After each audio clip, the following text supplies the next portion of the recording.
സാറേ, രാജ്യത്ത് ഗുസ്തി താരങ്ങൾ നടത്തിയ വലിയൊരു സമരമുണ്ട്. മെഡലൊക്കെ അവർ ഉപേക്ഷിച്ചിട്ട് നടത്തിയ, വനിതാ താരങ്ങളൊക്കെ അടക്കം നടത്തിയ സമരം.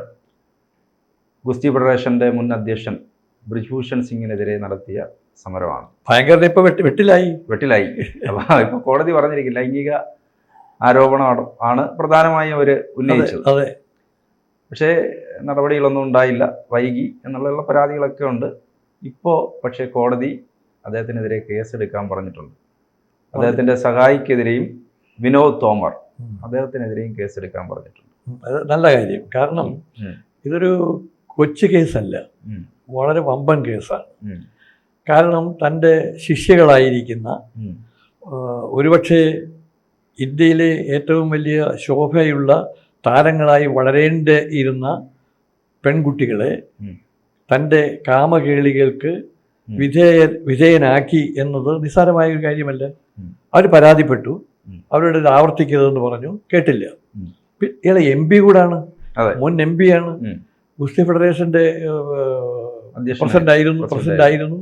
പിന്നെ ഇതൊക്കെ പഠിപ്പിച്ചു കൊടുക്കേണ്ട ഒരാൾ കൂടിയാണ്. അപ്പൊ ഇതിൻ്റെയൊക്കെ നടുവിൽ ഇരുന്ന സ്ത്രീകൾ സഹികെട്ടിട്ട് ഒരു പക്ഷേ എത്രയോ പ്രാവശ്യം ഇത് അനുഭവിച്ച് അംഗീകരിച്ചു പോന്നിട്ട് ഒടുവിൽ സഹികെട്ടിട്ടാണ് പരാതിപ്പെട്ടത്. ആ പരാതിയെ ഒട്ടും വകവയ്ക്കാതെ തൃണമൽ ഗണിച്ചു കൊണ്ടുപോയി എന്ന് മാത്രമല്ല, അവരെ കൂടുതൽ പീഡിപ്പിക്കുകയും ചെയ്തു. കൂടുതൽ പീഡിപ്പിച്ചു. പിന്നീട് വന്നു കഴിഞ്ഞാൽ നിങ്ങൾ എവിടെ എന്ത് വേണേ പോയി ചെയ്തോ, എവിടെ പോണേ പരാതിപ്പെട്ടോ, എന്നെ ഒരു ചുക്കും ചെയ്യത്തില്ല എന്ന് പറഞ്ഞുകൊണ്ടാണ് ഈ ബ്രിജ്ഭൂഷൺ നിന്നത്. അപ്പൊ അത്രയ്ക്ക് ഒരു വലിയ ധിക്കാരിയായ, ഒരു കാമകേളി പ്രിയനായ, ഒരു മുൻ MP ആയ ഒരാൾ ഇങ്ങനെ വിലസി നടക്കുകയായിരുന്നു. അപ്പോഴാണ് ചീഫ് മെട്രോപൊളിറ്റൻ മജിസ്ട്രേറ്റ് ഇയാൾക്കെതിരെ കേസ് എടുക്കണം, കേസ് നിലനിൽക്കുന്നതാണ് എന്ന് പറഞ്ഞുകൊണ്ട് ഉത്തരവ് പുറപ്പെടുവിച്ചത്. പിന്നൊന്ന് ഇപ്പോൾ ശ്രദ്ധിക്കേണ്ട ഒരു കാര്യം, ഇയാള് മുൻ MP ആണ്, ഇനിയും MP ആകാൻ സാധ്യതയുള്ള ആളാണ്. ഈ 3ാം ഘട്ടത്തിലെ തെരഞ്ഞെടുപ്പിൽ മത്സരിക്കുന്ന സ്ഥാനാർത്ഥികളിൽ ഏതാണ്ട് 300 പേര് കുറ്റവാളികളോ ലൈംഗിക കേസുകളിൽ പ്രതികളോ ക്രിമിനൽ കേസുകളിൽ പ്രതികളോ ആണ്. എല്ലാ പാർട്ടികളിലും പെട്ട.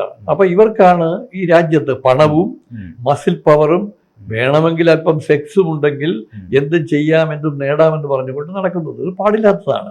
ഇവിടെ മാത്രമല്ല, ഈ ഒരു ഉത്തരേന്ത്യയിലെ ആ രീതിയൊക്കെ നമുക്ക് സൗത്ത് ഇന്ത്യയിലേക്ക് വരികയാണ്. കർണാടകയിലെ പ്രജ്വൽ രേവണ്ണയും ഒക്കെ വരുന്നത്. ഒരുത്തൻ ഒരാളകത്താണ്, ഒരുത്തൻ പുറത്തു പോയിട്ട് വരുന്നില്ല. അപ്പൊ ഇത് എല്ലായിടത്തും ഇത് ആവർത്തിക്കുന്നു. അത് വലിയ ഉദ്യോഗസ്ഥന്മാരുടെ കയ്യിൽ നിന്നോ നേതാക്കന്മാരുടെ കയ്യിൽ നിന്നോ ഉണ്ടാവുന്ന ഈ പിഴകൾ അത് പിടിച്ചു നിർത്താൻ ആർക്കും കഴിയുന്നില്ല, ചോദ്യം ചെയ്യാൻ കഴിയുന്നില്ല. പിന്നെ ഒരു വലിയ അണികളുമായിട്ടാണ് ഇവർ നിൽക്കുന്നത്. ഇവരുടെ അണികൾ, ഗുണ്ടകളായ അണികൾ, തനിക്കെതിരായി ആരോപണം വന്നാൽ, മൊഴി കൊടുക്കാൻ ചെന്നാൽ അതൊക്കെ നിരുത്സാഹപ്പെടുത്തും. എന്തിനാ ഇത്? 5 സ്ത്രീകൾ പരാതിയാണ്. 6ാമത്തെ ഒരാൾ തള്ളിക്കളഞ്ഞു, കാരണം ദുർബലമായിരുന്നു ആ സ്ത്രീയുടെ കേസ്. അപ്പോ ഇതെന്തുകൊണ്ട് ഇത് സംഭവിക്കുന്നു? ഈ സംഭവിക്കുന്നതിന് നിസ്സാരമായി കണ്ടുകൊണ്ട് പോകാൻ പറ്റത്തില്ലല്ലോ. ഈ ഭയങ്കരൻ ഇത്രയും കാലം ഇവരെ പീഡിപ്പിച്ചു നിർത്തി എന്ന് മാത്രമല്ല, അയാൾക്കെതിരായി നടപടിയെടുക്കുന്നവരെയും കൊടുക്കാൻ വേണ്ടിയുള്ള ഏർപ്പാടുകൾ ചെയ്തു. പാവം സ്ത്രീകൾ അവർക്ക് കിട്ടിയ മെഡലുകൾ എന്ന് മാത്രമല്ല, ഇവരെ പിന്തുണച്ചുകൊണ്ട് ഒരുപാട് പേർ നേടിയ മെഡലുകളൊക്കെ വലിച്ചെറിയാനും റോഡിൽ കുത്തിയിരിക്കാനും സമരം ചെയ്യാനും ദീർഘകാലമായി ശ്രമിച്ചു. എന്നിട്ട് ഇപ്പോഴാണ് കേസെടുക്കാനൊരു സൗകര്യമോ സന്ദർഭമോ ഉണ്ടായത്. ഇതുവരെ ആരും ഇവരെ തൊടാതെ മുന്നോട്ട് പോവുകയായിരുന്നു. ഇപ്പോഴാണ് തൊടാൻ ശ്രമിക്കുന്നത്.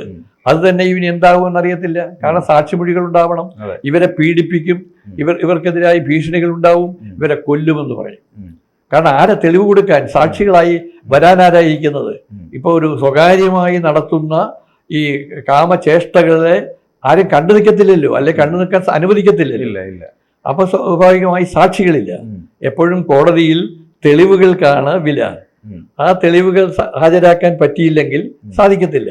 അപ്പൊ ഈ പാവം പെൺകുട്ടികൾ പരാതിപ്പെട്ടു, കേസ് കൊടുത്തു, അവരുടെ മെഡലുകൾ മാറ്റിവെച്ചു, അവർക്ക് ആനുകൂല്യം പ്രഖ്യാപിച്ചുകൊണ്ട് ഒട്ടനവധി പേർ ഒട്ടനവധി സ്പോർട്സ് രംഗത്തുള്ള താരങ്ങൾ രംഗത്ത് വരികയുണ്ടായി.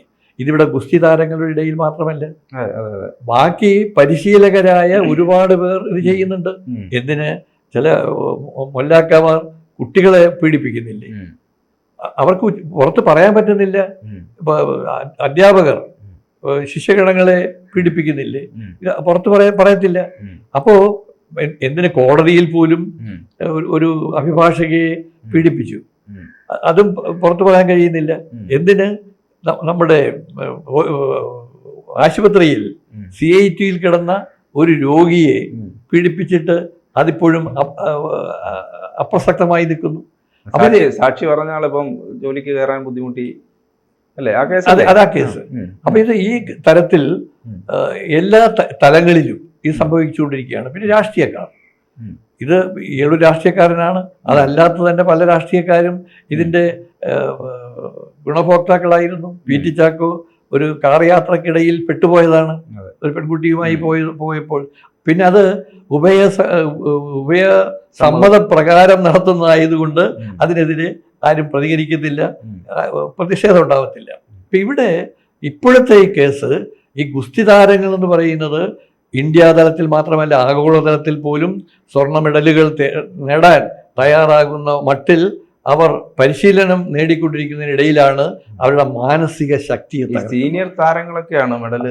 അതെ, അവരുടെ മാനസിക ശക്തിയെ തന്നെ മാനസികമായി അവര് ആഘാതം ഉണ്ടായിട്ടുണ്ടെന്നുള്ളതാണ്. ആഘാതം ഉണ്ടായി. അല്ലെങ്കിൽ പിന്നെ അവര് ഈ തങ്ങൾക്ക് കിട്ടിയ അമൂല്യമായ ഈ മെഡലുകളെ ഉപേക്ഷിക്കാൻ തയ്യാറാകുന്നു എന്ന് വരുന്നത് തന്നെ എത്രയോ ഹൃദയവേദനയുള്ളത് കൊണ്ടാണ്.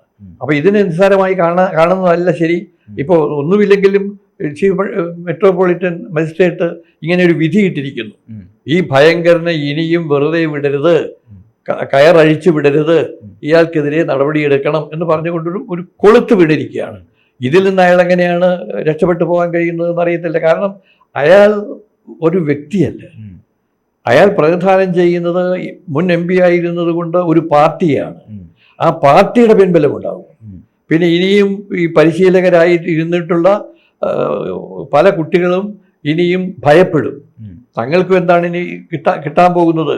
എങ്ങനെയെങ്കിലും പാവപ്പെട്ട വീട്ടിൽ നിന്ന് വരുന്നവരല്ലേ, ഒരു മെഡൽ കിട്ടിയാൽ, അതിൻ്റെ സമ്മാന തുക കിട്ടിയാൽ എത്രയോ ആഹ്ലാദകരമാണ്, വീട്ടിലെ പട്ടിണി മാറും. അങ്ങനെയുള്ളവരെയാണ് പീഡിപ്പിച്ചിരിക്കുന്നത്, അല്ലാതെ സമ്പന്ന വർഗത്തെ അല്ല.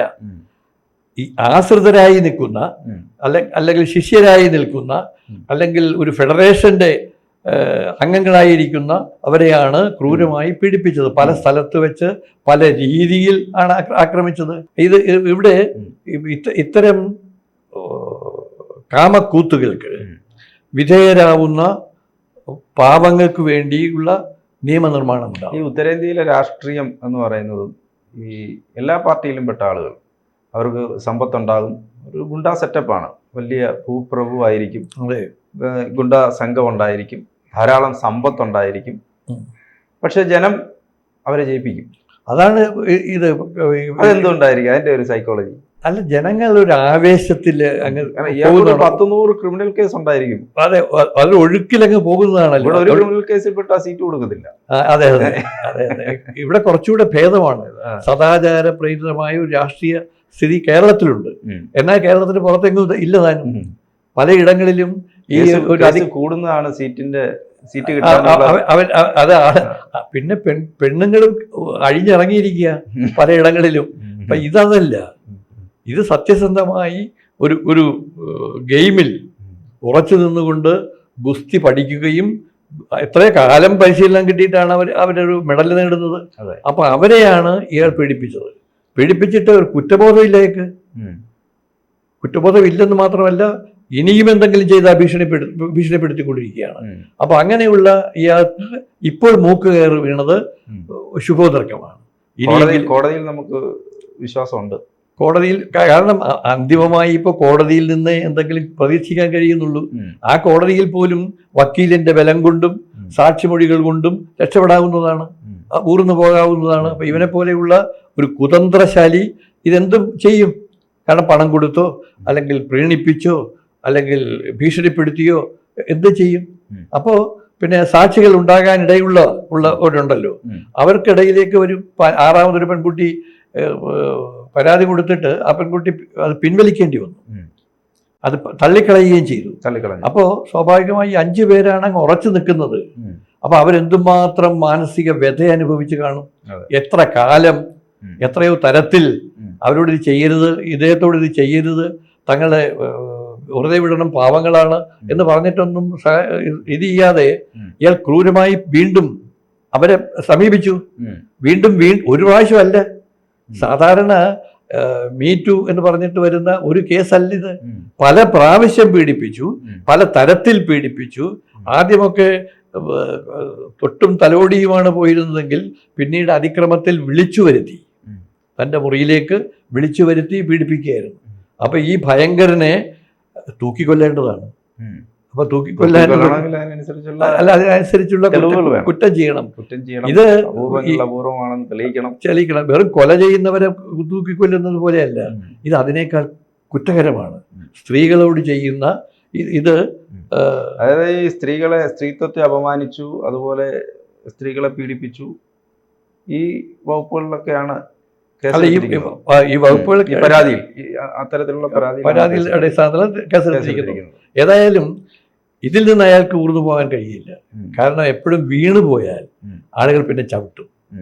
കാരണം വീഴാതെ നിൽക്കുമ്പോഴാണ് അയാളെ ഒരു ആരാധനയോടുകൂടി കാണുകയും അയാൾക്ക് പിന്തുണ കൊടുക്കുകയും ചെയ്യുന്നത്. ഇത് വീണ് കഴിഞ്ഞാൽ, കേസിൽ കുടുങ്ങിയാൽ, ശിക്ഷിക്കപ്പെടുമെന്ന് വന്നാൽ പിന്നെ ആരും പിന്തുണ കൊടുക്കത്തില്ല, ചിലപ്പോൾ സീറ്റും കൊടുക്കത്തില്ല അടുത്ത തെരഞ്ഞെടുപ്പിൽ. അപ്പോൾ എന്തായാലും ബ്രിജ്ഭൂഷണെ പോലെയുള്ള സമ്പന്നർ, രാഷ്ട്രീയ പ്രമാണിമാർ, ഭീകരന്മാർ ആ വാക്ക് ഉപയോഗിക്കുന്നില്ല, കോടതി കേസെടുത്തിരിക്കുകയാണ്. അതെ, നമുക്ക് കാത്തിരുന്ന് കാണാം. കൂടുതൽ വാർത്തകളും വിശേഷങ്ങളും നിങ്ങളിലേക്ക് എത്താൻ ABC മലയാളം സബ്സ്ക്രൈബ് ചെയ്യുക, ബെൽ ബട്ടണും അമർത്തുക.